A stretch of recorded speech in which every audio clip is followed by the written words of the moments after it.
Good evening to all of you. I am Venki Datla here, co-founder at Kriya Learning, and I thank Mohit, the curator and co-founder of City Book Leaders. In partnership, Kriya, in partnership with City Book Leaders, is bringing this series called Beyond Books. While City Book Leaders is all about connecting books, authors, and readers, he has made an exception for us to bring the other artists into a focus and interaction with the audience. So I'm glad to begin this with Harini Rao from Hyderabad. And since I'm from Hyderabad, I take it as a try to begin with somebody from our city. So let me not waste time and introduce the guest of the evening, Harini Rao. Srimati Harini, now the guest for this evening, is a Hindustani classical vocalist based out of Hyderabad and a Sangeet Visharad from Akhil Bharat Gandharva Mahavidyalaya, Mumbai. She's also a CA who quit her corporate job to do a startup in terracotta jewelry before plunging full time into music, which is her passion. Um, she has been a regular performer in many Hindustani concerts in India and abroad, a recipient of the Pandit Jasraj Award for Promising Talent and Excellence in Hindustani music. About them. Having a strong flair for languages, she is also proficient in Urdu ghazals. While her mother tongue is Telugu, she took it as a challenge to master Hindustani language and has learnt Marathi, Tamil, and Sanskrit. It is her Sanskrit rendition of the Happy New Year and uh, Happy Birthday that has connected us to her and many aficionados of the Sanskrit language. Harini has been one of the active advocates of collaborations and has collaborated many times with Carnatic vocalists, instrumentalists, Kathak dancers, and even fusion bands to produce unique musical output that is steeped in aesthetic experimentation. Um, Harini Rao has been a disciple of Srimati Swati Patke, who runs Nada Brahma Shastriya Sangeet Vidyalaya since 1997. She has also been learning from Srimati Sandhya Kathavate since 2017 and from Srimati Manjusha Patil since 2018.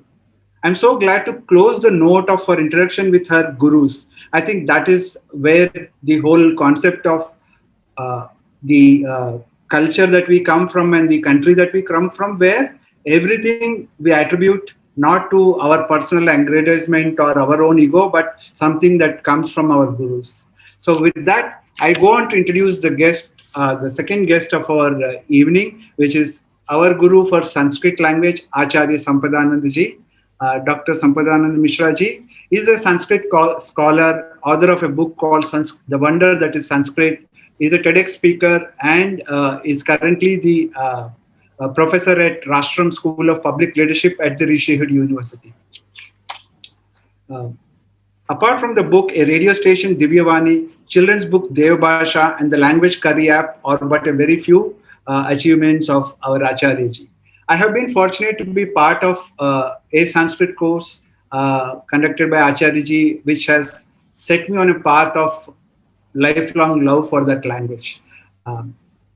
Although I did learn Sanskrit, like many people learn it for marks in my intermediate, uh, I think I realized what I missed in all those years and coming back to it after 25 years. Thank you, Acharyaji. And I also welcome all the audience to actually explore the courses of Sanskrit run by Acharyaji himself. One is the introductory course, and then the second course is the Dhatu Rahasya, which is the deeper exploration of the roots of Sanskrit. And I'm sure that you will figure out how much a language can give to you. It is not just a means of expression, but there is much more that will develop you as an individual. There is so much more in language than just as a means of expression.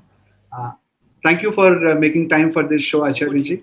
I think it's our sampradaya that we begin with a prayer song. So it's your choice to sing something that you feel is good to begin this show. Harini ji, over to you. I think. Okay. Um, since we are going traditional, I'll start with a Ganesha shloka.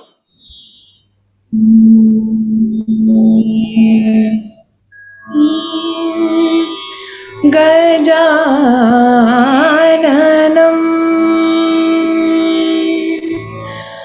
भूतगणाधिसेवितम् सङ्गीतम्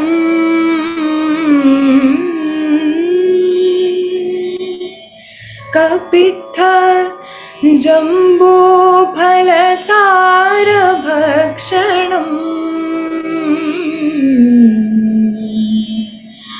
उमासुतं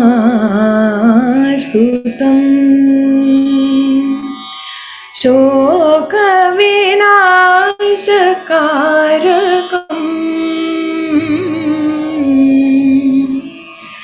Namami विघ्नेश्वरपाद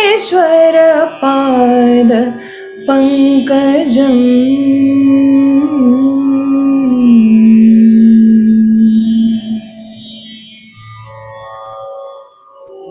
That was the little shloka. Thank you. Yes. Thank you so much. So every time I listen to something like this, I feel, what is it that stopping me from becoming the voice that you have or somebody? Everybody is biologically given the same kind of voice. So what is it that differentiates between somebody who can sing like you, has the artist in them, versus somebody who can sing only for themselves in the bathroom? Like, what is that differentiator? Is it something that we can figure out, or is it something that somebody has to tell that, yes, you have the talent to go up? This is a very large question, honestly. This can, I think, with what I'm going to tell you, I might cover a couple of questions that might come up later for you. Sure. But yeah, this is interesting because nobody know when you're a child, you do not know if you're singing nicely or you're a bad singer. Nobody cares about it. You're just happy and you sing, or you find some tune which sticks to you and you just keep humming it. So I think that is where parents come in, and they have to be, I feel parents have to necessarily be watchful and be listening to their children, because when children pick up any tune, it could even be what they must be humming to their children to put them to sleep, or anything that must be playing on the TV or on YouTube. So it could be maybe a title song of a series that people are watching right now on Netflix or something. It could be anything. So when a child picks up a tune, and if the parent feels that they're tuneful, I think it is important that they begin to look for nurturing it and nourishing that little talent that they might have. That being said, I feel any child can be honed to sing, because I am a teacher myself, and I have had children as young as 3 years old to 7 years old when they begin learning, and some 3-year-olds have been so good. I mean, I just have to say it once and they'll repeat it, and they're all tuneful. And sometimes it is really, really hard to bring that tune into their singing. So, I mean, I do not know if I'm saying it correctly. Please, I apologize in advance if I'm saying it wrong. But the connection between what they listen to and what they understand and sing out, the connection is a little loose over there. But some people, they just have it so natural, they can just do it quickly. But though the connection might be loose, it can be honed, it can be polished. So it just becomes easier when children enroll into, with a trainer to sing, than when an adult starts off learning. So to answer your question, again, there is no age to start learning an art form, like they say. Everyone says this.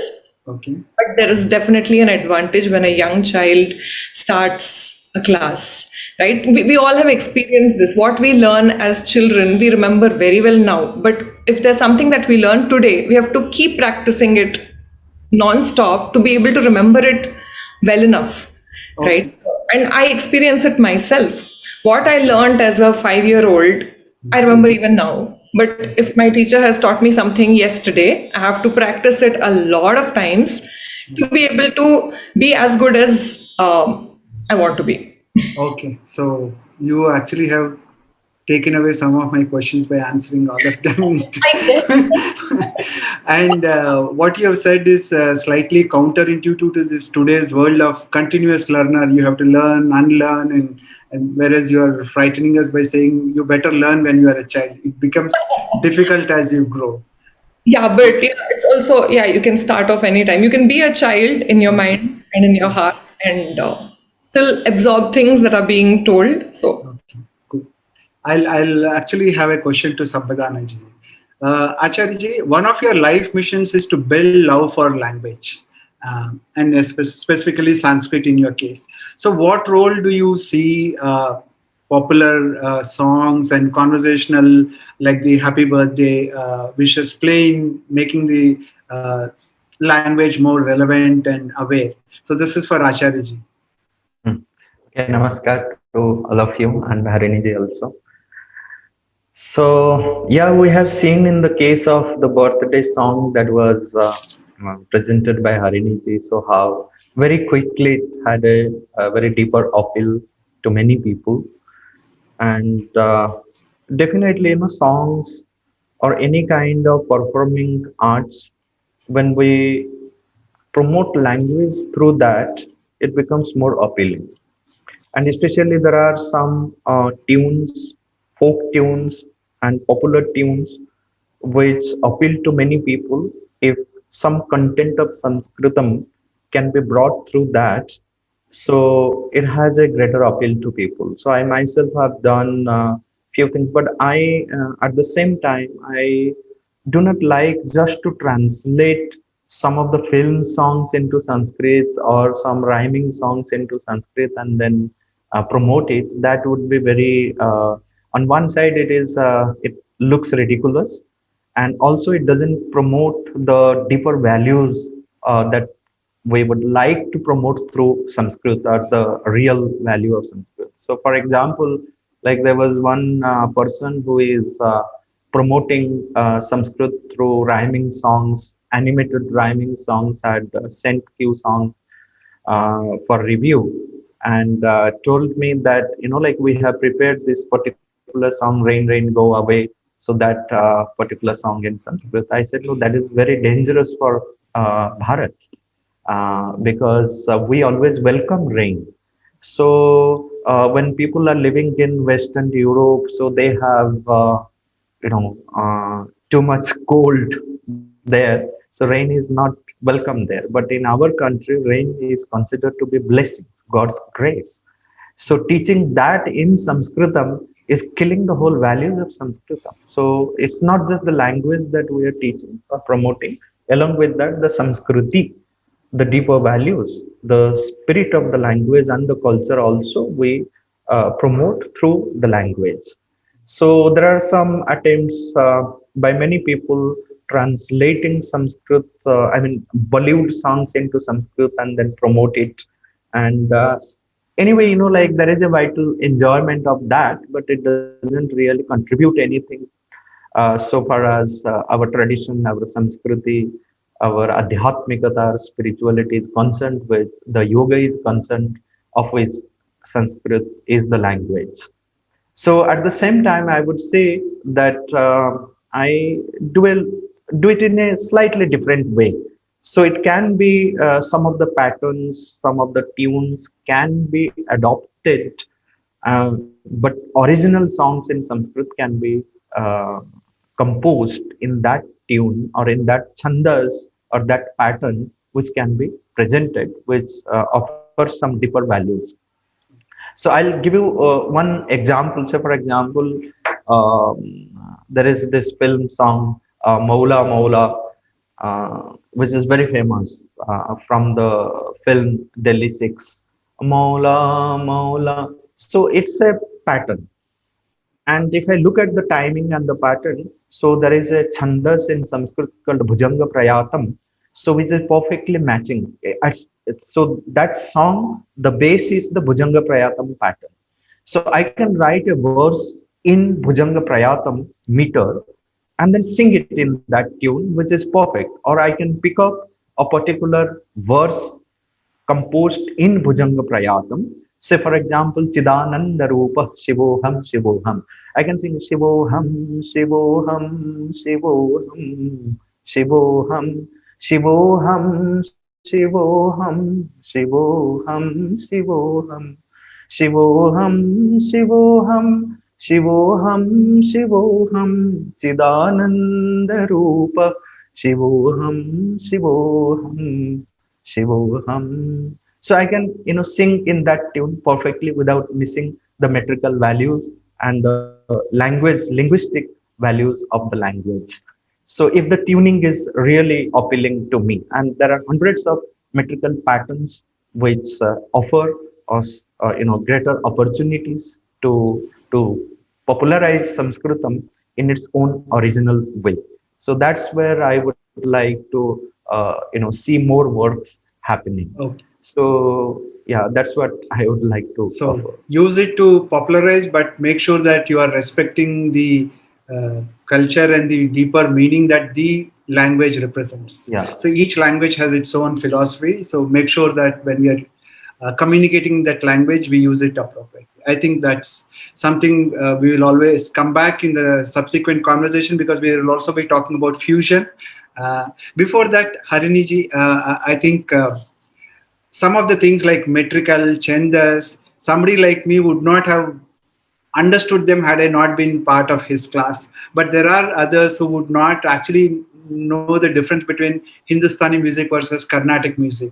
I mean, even with all the Google help, I'm still not sure if Carnatic is related to Karnataka or Tamil Nadu. So in very brief, can you actually share what these two are about? Yes. So the first and foremost is the difference of geography. So Hindustani classical music is North Indian classical music. Carnatic classical music is South Indian classical music. I'm making it very, very basic. So because of that, there have been a lot of differences. Carnatic music. So everything started off as devotional music, as temple music, classical music I'm talking about. So it all started off with it being temple music. But then the purity remained in Carnatic music, because I feel because of the invasions that happened and which affected more of North India than they did South India. So there have been a lot of influences on Hindustani classical music, because Hindustani classical music became Darbar Sangeet and not temple Sangeet. Okay. So because it was Darbar Sangeet, it was patronized a lot by the rulers, then Maharajas, and then the Mughal emperors. So because of that, there have been a lot of Persian influences as well. So that is why it is more of an Adhunik music, more of a modern music as compared to the ancient value of Carnatic music. This is another thing. So the themes also differ. You will find mostly devotional music in Carnatic, but Hindustani classical, because it was Darbar Sangeet, it also had an element of entertainment. It was meant for, praising of the kings, or for, in general, entertainment of the darbars. So it had a lot of other themes of Shringar, Viraha, and so there was a lot of themes that revolved around seasons and the time of the day, all of those things. So all of these themes are more in Hindustani classical music vis-a-vis Carnatic devotional. I'm sure there are a lot of compositions in Carnatic music which have like multiple Navarasa themes.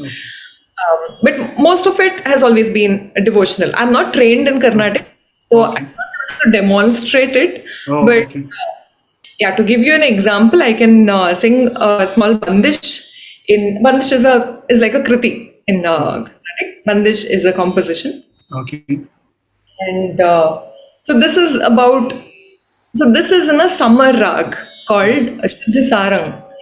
So the sound of this rag mostly pertains to summertime or early afternoon time in the Rag Samay Chakra. This is another concept which is quite characteristic of Hindustani classical music, which is the Rag Samay Chakra. So every Rag has a set time for its presentation or its practice. So if you attend an early morning concert, you will not get to listen to evening ragas. And similarly, when you attend an evening concert or a night concert, there'll be only night ragas and evening ragas. So like that, there is a morning raga, then there is an afternoon raga, there's a mid-morning raga. Okay. So this is an early afternoon raga called Shuddha Sarang. So even the theme around the bandishe are also similar to that. So this is about Aure Ao Kare Badra. So like Sampadananda ji mentioned, we want rains, we welcome rains, and it's a thing of auspiciousness. डार पात और फूल, डार पात और फूल, मुरझाए सब बन में जी, अकुलाए अकुलाए, आओ रे आओ कार बदरा, आओ रे आओ कार बदरा. So this is about wanting rains, right? So there are of course a lot of, you must have heard of Miya Malhar and the Malhar ke prakar, the different ragas in the family and the gamut of Malhar, wherein it is a celebration of monsoons. So yeah, that reminded me and took me away to these ragas which celebrate the monsoons. And Yeah, I think that's the beauty, that they actually literally transport you to what you intend your audience to be transported. yes. Thank you. I think that was a wonderful Hindustani classical rendition that you gave. Thank you. So.